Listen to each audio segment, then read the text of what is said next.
Hello friends, आज हम पढ़ने जा रहे हैं बिजनेस स्टडी का first chapter, evaluation fundamental of business. इसमें क्या होता है, ह्यूमन एक्टिविटीज़ करता है दो तरह की एक्टिविटीज़, इकोनॉमिक एक्टिविटी और non economic activity. Economic activity में क्या आता है, business, profession,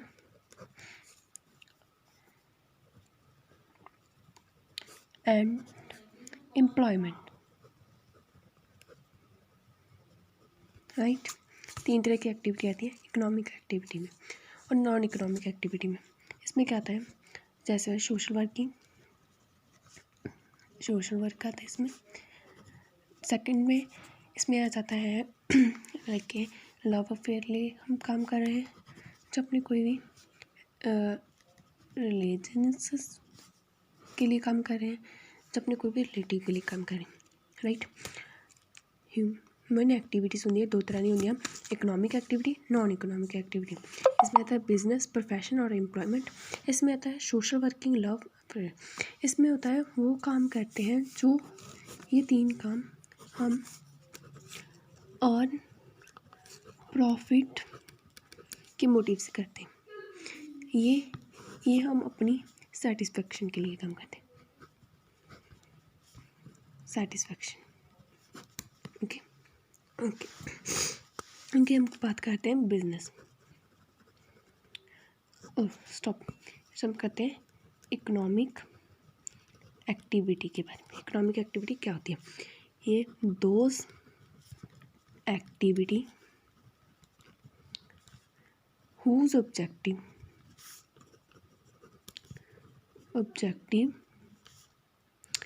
is to earn money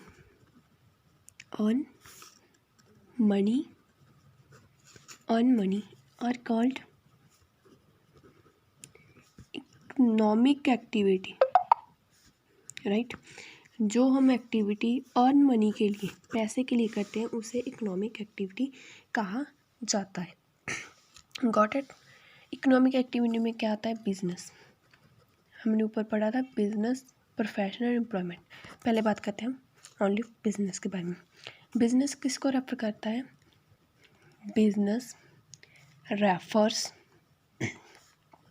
to that economic activity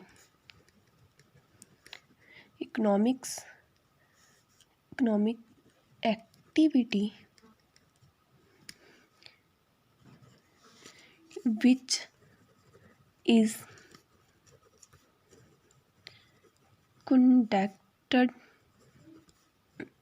on regular basis to earn profit through the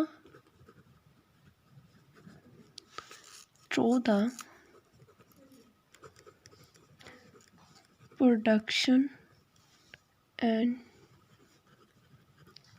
sale of goods and services। Business refer ਕਰਦਾ ਉਹ economic activity ਨੂੰ ਜਿਹਦੇ ਨਾਲ ਆਪਾਂ ਰੈਗੂਲਰ ਬੇਸਿਸ 'ਤੇ ਅਰਨ ਪ੍ਰੋਫਿਟ ਕਰ ਰਹੇ ਹਾਂ, ਥਰੂ ਕਿਹਦੇ ਨਾਲ, ਸੇਲਸ, ਗੁੱਡਸ ਨੂੰ ਸੇਲ ਕਰਕੇ ਅਤੇ ਸਰਵਿਸ ਨੂੰ ਸੇਲ ਕਰਕੇ। ਲਾਈਕ ਵੀ ਆਪਾਂ ਕੋਈ ਵੀ ਐਕਟੀਵਿਟੀ ਕਰ ਰਹੇ ਹਾਂ, ਜੈਸੇ ਲਾਈਕ ਮੈਂ ਕੁਛ ਪ੍ਰੋਡਿਊਸ ਕਰ ਰਹੀ ਹਾਂ, ਉਹਨੂੰ ਸੇਲ ਕਰ ਰਹੀ ਹਾਂ, ਉਹ ਬਿਜ਼ਨਸ 'ਚ ਆਉਂਦਾ। ਬਟ ਬਿਜ਼ਨਸ 'ਚ ਹਮੇਸ਼ਾ ਚੀਜ਼ ਰੈਗੂਲਰ ਹੋਣੀ ਚਾਹੀਦੀ ਹੈ। नॉट भी लाइक भी मैं एक दिन कुकीज़ बनाना, लाइक एक दिन केक बनाया, मैं वो अपनी फैमिली लिए बनाया, लाइक फैमिली लिए मैं केक बनाया, फैमिली नहीं खाता। Okay, this is not a business.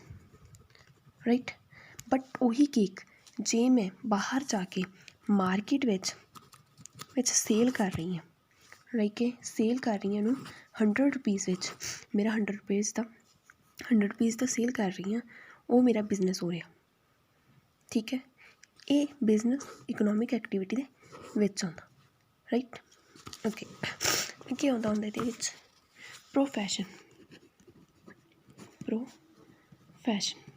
Profession like ਕਿ ਪ੍ਰੋਫੈਸ਼ਨ ਇੱਕ ਚੀਜ਼ ਨੂੰ ਮਤਲਬ ਕਿ ਉਹਨੂੰ ਰੈਫਰ ਕਰਦਾ ਵੀ ਆਪਾਂ ਉਹ ਚੀਜ਼ ਆਪਣੇ ਵਿੱਚ ਕੋਈ ਕੁਆਲਿਟੀ ਹੈ ਜਿਵੇਂ ਕਿ ਆਪਣੇ ਕੋਲ ਕੋਈ ਵੀ ਕਿਸੇ ਵੀ ਤਰ੍ਹਾਂ ਦੀ ਆਪਣੇ ਕੋਲ ਨੌਲੇਜ ਆ।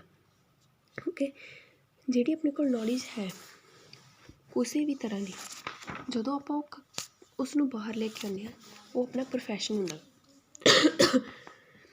ਇਹ 'ਚ ਵੀ ਆਪਾਂ ਸਟਾਰਟਿੰਗ ਇਹਦੇ ਵਾਂਗ ਹੀ ਕਰਨੀ ਆ। ਆਪਾਂ ਲਿਖ ਦੇਣਾ ਜਿਹੜਾ ਪ੍ਰੋਫੈਸ਼ਨ ਆ, ਪ੍ਰੋਫੈਸ਼ਨ ਰੈਫਰਸ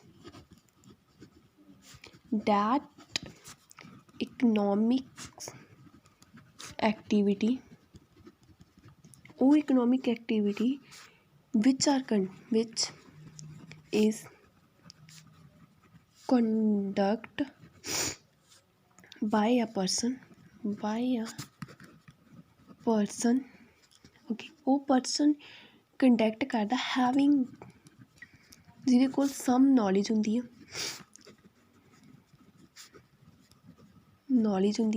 ਠੀਕ ਹੈ, ਉਹਦੇ ਕੋਲ some knowledge ਆ, ਜਾਂ ਉਹਦੀ ਕੋਈ ਸਕਿੱਲ ਵਧੀਆ, ਲਾਈਕ ਕਿ ਕਿਸੇ ਦੀ ਕਮਰਸ ਵਿੱਚ ਸਕਿੱਲ ਵਧੀਆ ਹੈਗੀ, ਉਹ ਕਿਸੇ ਵਿੱਚ ਜਾ ਕੇ ਨੌਕਰੀ ਕਰ ਰਿਹਾ, ਸਟਾਰਟਮੈਂਟ ਉਹਦਾ ਪ੍ਰੋਫੈਸ਼ਨ ਕਰ ਰਿਹਾ, ਉਹਦੇ ਵਿੱਚ ਉਹਦੇ ਕੋਲ ਕੋਈ ਕੁਆਲਿਟੀ ਹੈਗੀ ਆ, ਉਹਦੇ 'ਚ ਕੋਈ ਨੌਲੇਜ ਆ, ਉਹਦੀਆਂ ਸਕਿੱਲਸ ਹੈਗੀਆਂ ਕੋਈ, which is used various section of society, got it। ਵੀ ਪ੍ਰੋਫੈਸ਼ਨ ਦਾ ਮਤਲਬ ਉਹ ਹੁੰਦਾ ਹੈ ਵੀ ਆਪਾਂ ਕੋਈ ਇਕਨੋਮਿਕ ਐਕਟੀਵਿਟੀ ਕਰ ਰਹੇ ਹਾਂ, ਆਪਾਂ ਨੂੰ ਮਿਲੂਗਾ ਤਾਂ ਉਹ 'ਚ ਮਨੀ, ਮਤਲਬ ਪੈਸਾ ਹੀ ਮਿਲੂਗਾ ਨਾ, ਠੀਕ ਆ। ਬਟ ਉਹ ਜਿਹੜਾ ਪਰਸਨ ਆ, ਉਹਦੇ ਵਿੱਚ ਸਮ ਨੌਲੇਜ, ਉਹਦੇ ਕੋਲ ਉਹਦੀ ਸਕਿੱਲਸ ਆ, ਲਾਈਕ ਕਿ ਵੀ ਬਿਜ਼ਨਸ ਆ, ਬਿਜ਼ਨਸ ਦੇ ਵਿੱਚ ਆਪਾਂ ਨੂੰ ਕੋਈ ਨੌਲੇਜ ਦੀ ਲੋੜ ਨਹੀਂ ਹੁੰਦੀ, ਮਤਲਬ ਥੋੜ੍ਹੀ ਮੋਟੀ ਲੋੜ ਹੁੰਦੀ ਆ ਵੀ ਆਪਾਂ ਨੂੰ ਬਿਜ਼ਨਸ ਕਰਨ ਲਈ, ਬਟ ਉਹਦੇ ਵਿੱਚ ਆਪਾਂ ਨੂੰ ਕੋਈ ਇਹ ਨਹੀਂ ਹੁੰਦਾ ਵੀ ਆਪਣੇ ਕੋਲ ਸਰਟੀਫਿਕੇਟਸ ਹੋਣੇ ਚਾਹੀਦੇ, ਬਟ ਪ੍ਰੋਫੈਸ਼ਨ ਲਈ ਆਪਣੇ ਕੋਲ ਸਮ ਸਰਟੀਫਿਕੇਟਸ ਹੋਣੀ ਚਾਹੀਦੀ, ਤਾਂ ਹੀ ਕਰਕੇ ਆਪਾਂ ਨੂੰ ਗਾਂ ਜਾ ਕੇ ਨੌਕਰੀ ਮਿਲ ਸਕਦੀ ਹੈ।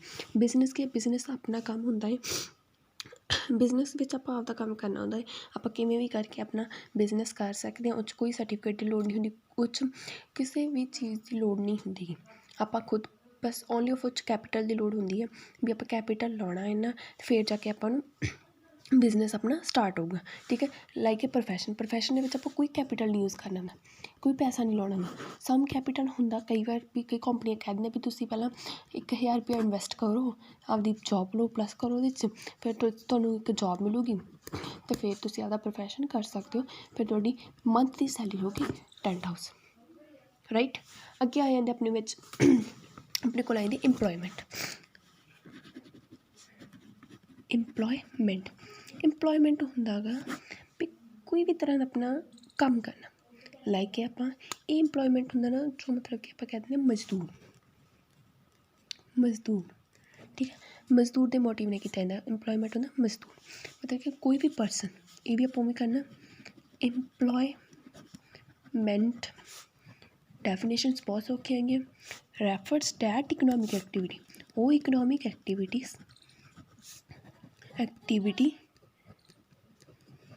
which is conduct by a person,